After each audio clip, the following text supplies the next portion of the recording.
What? Don't look at me like that. It's true. Light cruisers and destroyers got to enjoy all the fun of high explosive rockets. Battleships got to enjoy armor-piercing bombs. There's no reason why heavy cruisers should miss out on the fun too. Hooray for German carriers and armor-piercing rockets. Now everybody gets to enjoy the fun of being dead struck by ships they can't see and can't fight back against. And remember, submarines are coming.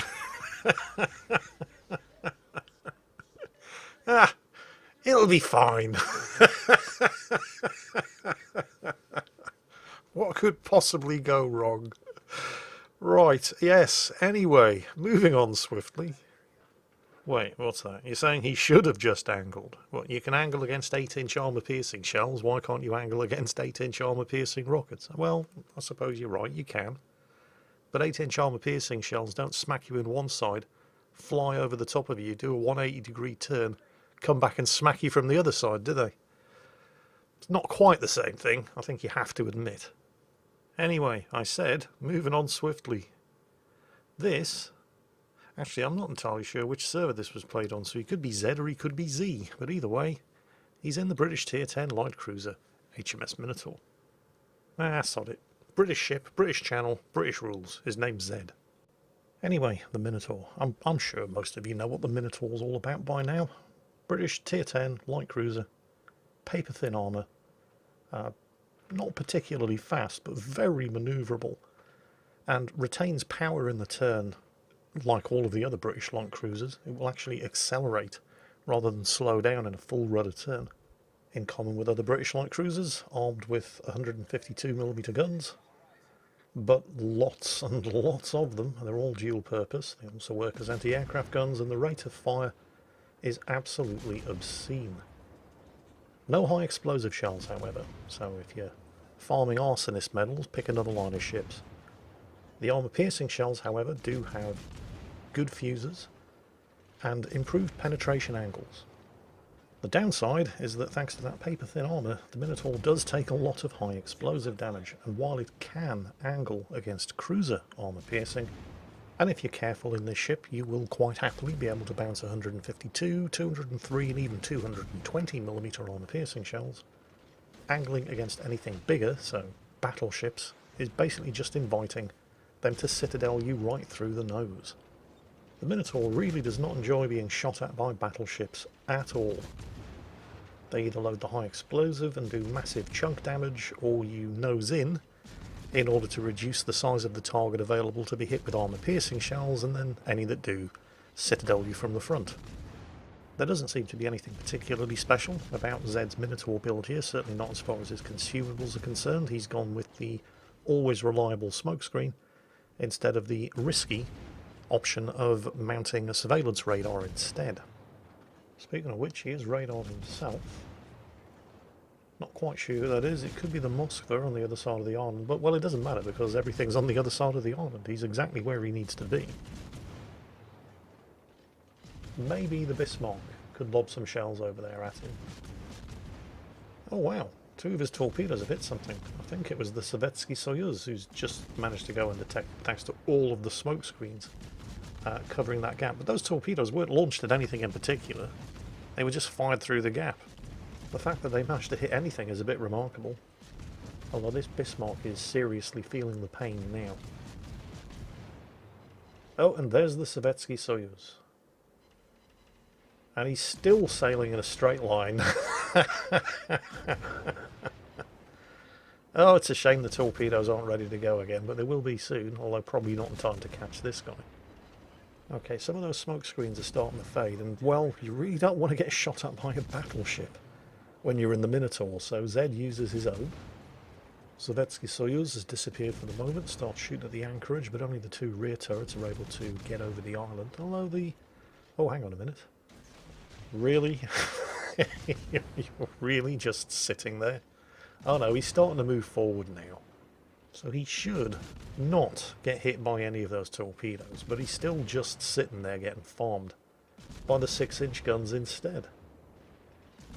He's up to 100,000 damage now, and it's mostly been at the expense of that Sovietsky Soyuz, who is at least apparently starting to learn his lesson.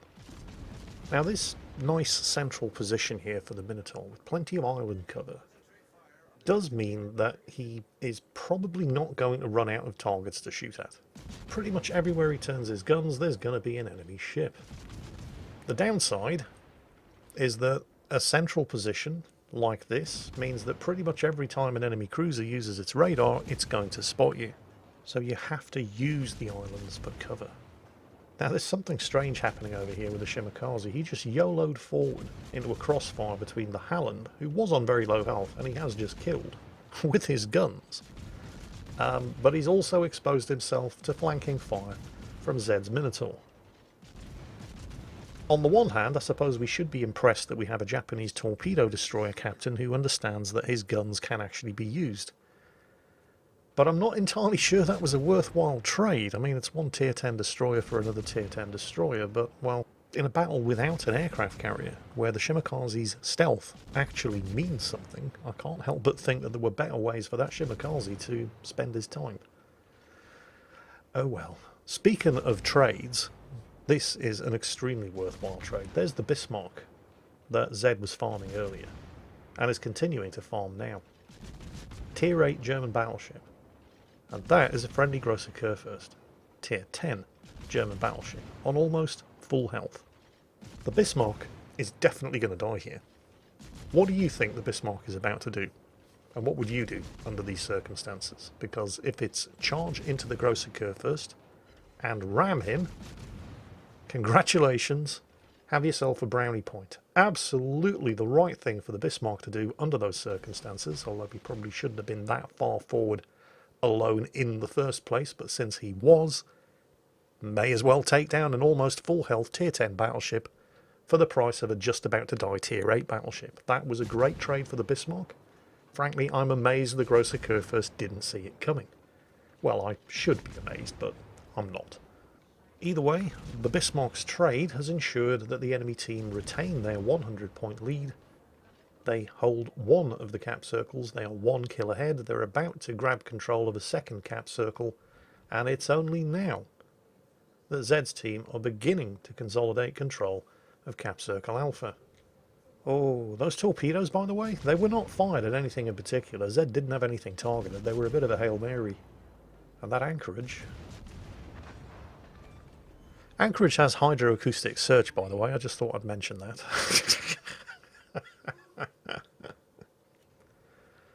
How did he not know? How can you get surprised by torpedoes when you know there's a Minotaur on the far side of this island?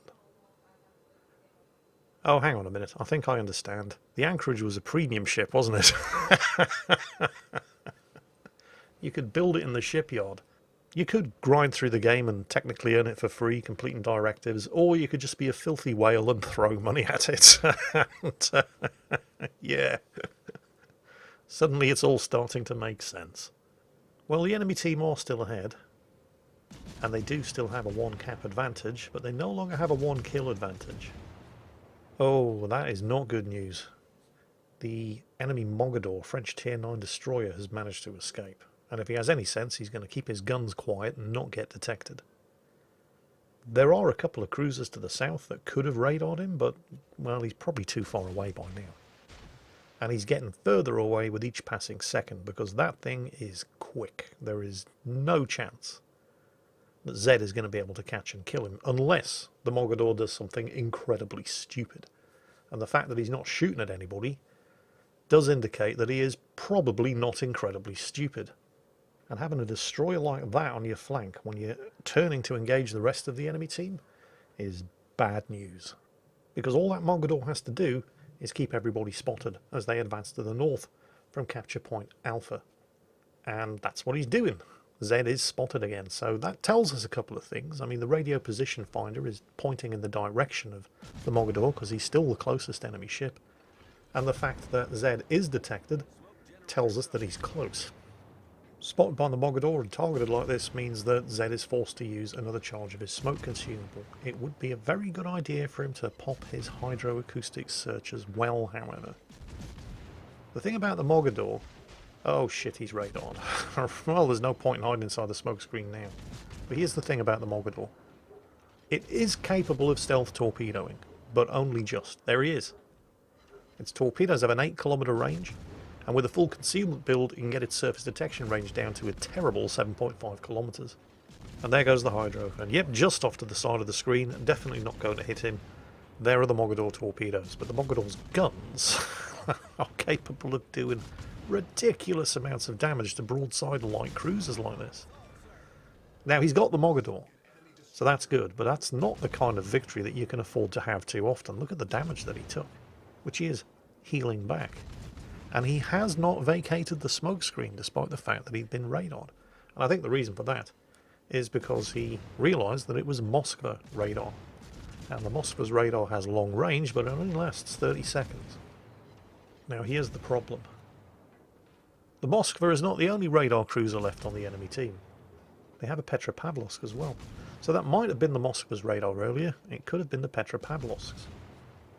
The issue here, of course, is that because there are 2 radar cruisers in the middle of the map busy flipping over the cap that the Fletcher just took a hold of, there's the Petropavlovsk.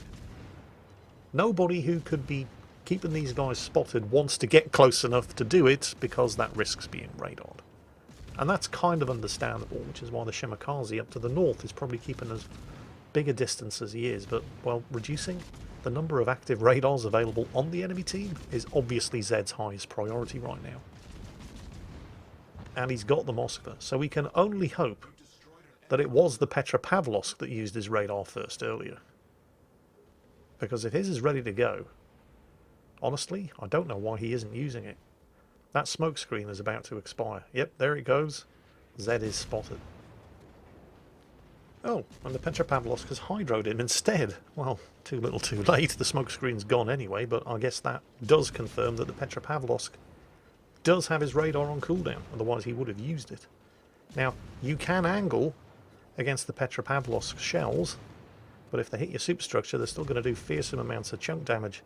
Of course, the Petropavlovsk can angle against Zed's 6-inch shells as well. Luckily, however, Zed is not the only one shooting at him. It is nice to see the team focusing down the biggest available threats like this.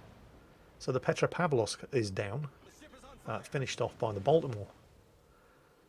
With the elimination of the 2 enemy radar cruisers, the Petropavlovsk and the Moskva, I would dearly like to see that Shimakaze up there on the map being a bit more aggressive, because as it stands in that position, he can't even launch torpedoes because they're going to hit all of the teammates between him and anything that he might wish to target with those torpedoes. But since he's not being particularly aggressive, and since Zed is sitting inside a smoke screen again because he's hit and he's on fire and he really doesn't want to get hit again, we're instead going to have to rely on the enemy team, in this case a Yamato, a Missouri and a Natago, sailing in nice straight lines at constant speeds, all chasing down a lone Iowa and exposing themselves to horrific amounts of flanking fire from this mass cluster of ships up to the north.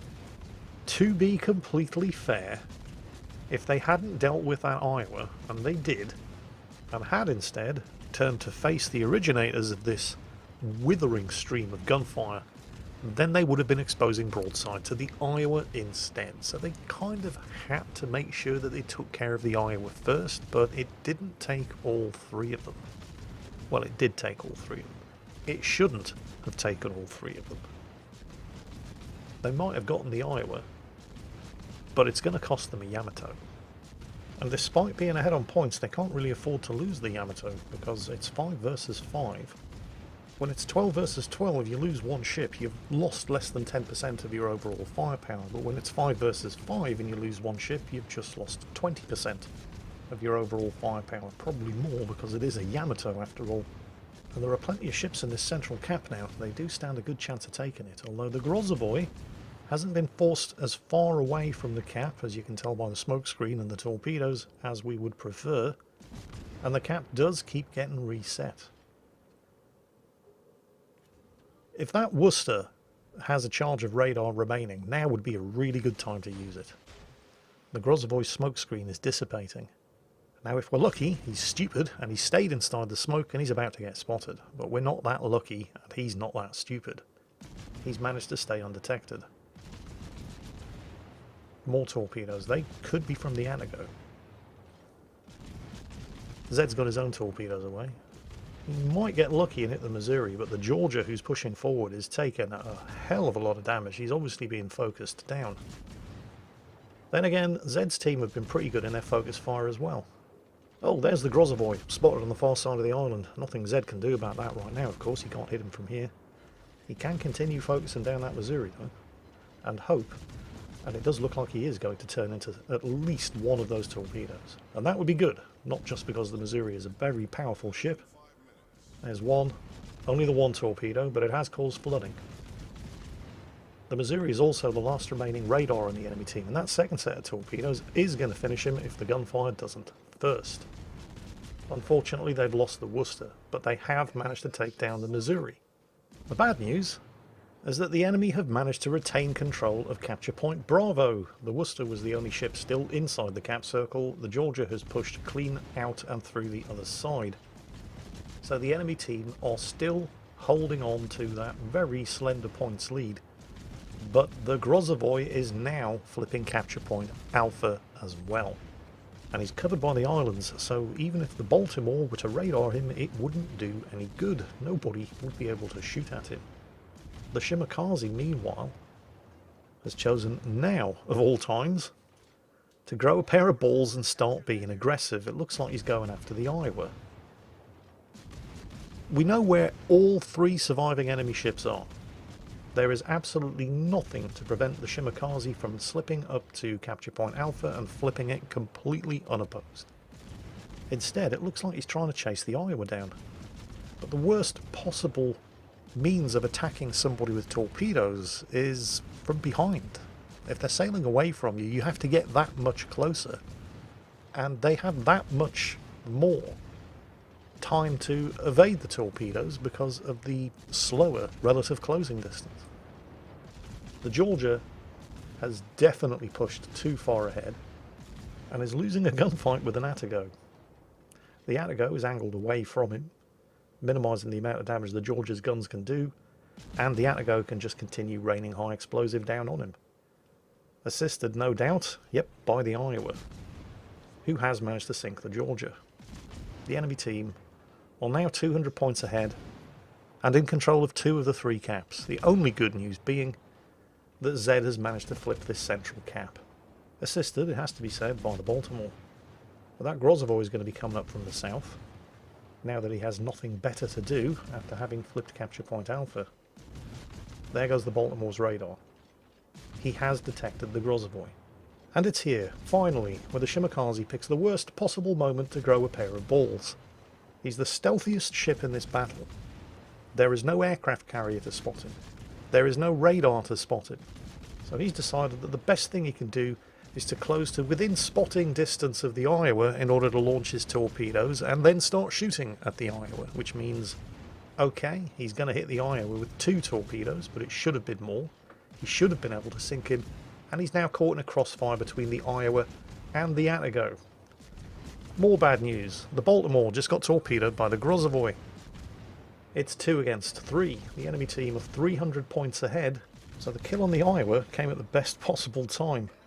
Unfortunately, it wasn't nearly enough, and the Shimakaze is now doing his level best to throw the game by closing into the Atago and the Grozavoy and trying to take them both on in a gunfight. The best thing the Shimakaze could be doing now, of course, is heading away, going undetected, and just keeping them spotted for Zed.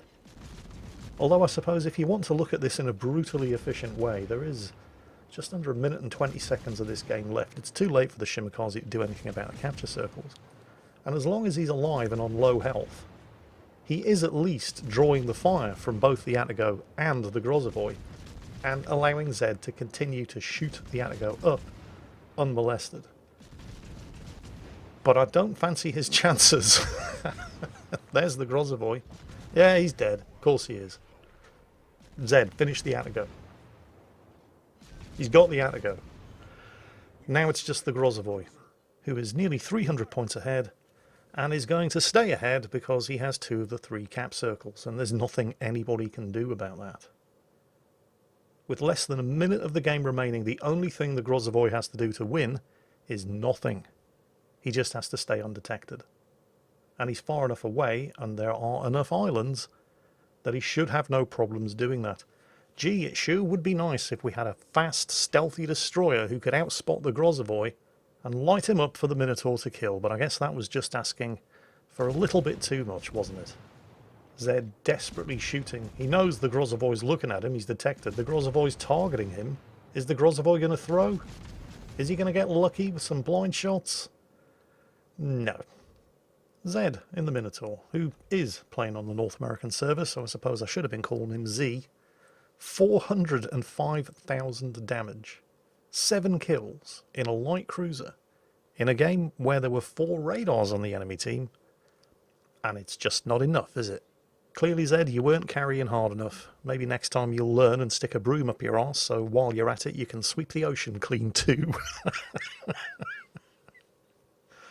Man, what a heartbreaker. Zed, you clearly deserve to win that one. Quite frankly, you were robbed.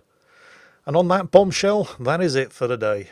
My commiserations, Zed. Everyone else, I hope you enjoyed it, or were at least entertained by it. And as always, take care, stay safe, and I'll catch you next time.